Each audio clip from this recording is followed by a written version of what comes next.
it's Anna, the producer of the Montel Weekly podcast.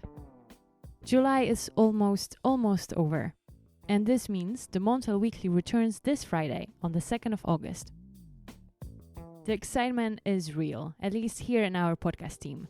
Everyone's happy we're about to be back. And you know what they say, go big or go home. This might not necessarily be true in reference to your positions on the market though. We will go big with the Montel Weekly. New guests, up-to-date comments and analysis. But before all of this, let's actually go to Montel's home, Oslo. Few episodes were recorded just there.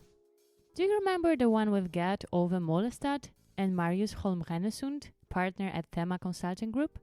They discussed the protests against onshore wind turbines in Norway, the reasons behind the opposition and the impact on the country's energy mix and electricity prices.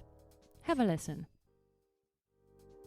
We at Montel, we want to look at the market impact of this. What does the expansion of wind do to market prices, and what's your outlook for the coming years as wind capacity grows in the region? No, I mean, it definitely puts a downward pressure on prices. The more you build, the more supply you would have for basically the same demand, and that would push prices down. But there are some other effects as well. I mean, the lower power price might lead to some increases in demand as well. Mm-hmm.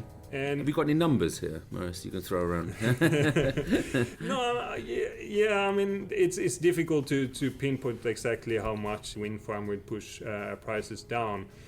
What we see is in the medium term, power prices will still much be driven by gas, coal and CO2 prices. Mm-hmm. But we will see a switch from the short-run marginal cost of coal being the most important to more short-run marginal cost of gas. And that's more because of the development elsewhere in Europe, where you phase out coal and you need to use more gas in the power production. Yeah, we're seeing more and more fuel switching occurring in continental Europe. Definitely. So that effect I think we will see, up until 2025, something like that in the medium term. In the long term, I think it's really the long run or the investment cost for new wind that will kind of set a soft cap on power prices. Mm-hmm. I think we and most others have been taken by surprise of the rapid cost decrease for wind over the past 8 years or so. I think it will flatten out over time, but still it's difficult to see power prices over consecutive years at a much higher level than what the long-run marginal cost of a new wind farm will be. Mm-hmm. And what is that? Well, I suppose it varies, but of course the answer, it depends. The answer. Yeah, but if you look at NVE's number, for example, they have the cost now at slightly below 40 euros, between 35 and 40. So I think we're going to slide down maybe towards the 35 euro level. Per megawatt hour. Megawatt hour. When that is said, I think you can still see a system price above that. And that's a reason for that, and that's what you often call the cannibalization effect. That a wind farm doesn't receive that average price over the year, because you have to produce when the wind is blowing, and then everybody else has to produce as well, and that pushes prices down. So the capture price, the price that the wind farm actually receives, will be lower than the average price when it produces money. And we did have an example Sunday this week when you have high snowmelt now seasonally in Norway and Sweden, and then there was quite a windy day. So on Sunday the area prices in Sweden fell to only 12 euros, just below 12 euros.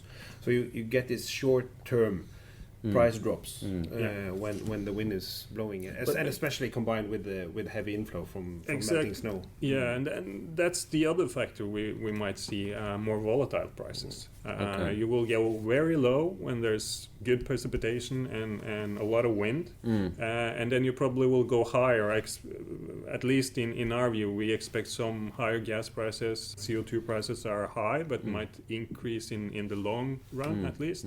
And then you get prices down, towards zero when it's windy, and then you can get very high prices in those hours where there's less wind. Sure, but I think given that kind of low price scenario, or the increased likelihood that this will happen with more wind expansion and more wind capacity being built, What are developers pricing this in? I mean, this is quite a low price. There's a high risk of very low prices. Yeah. To hear more on this topic, check out the full episode. It is called Norway's Don Quixote. You can find it on the Montel Weekly podcast page via the Montel website, as well as on Apple Podcasts and Spotify. The Montel Weekly returns on Friday. We hope you're looking forward to the new episodes just like we are. Tune in this Friday. Ciao!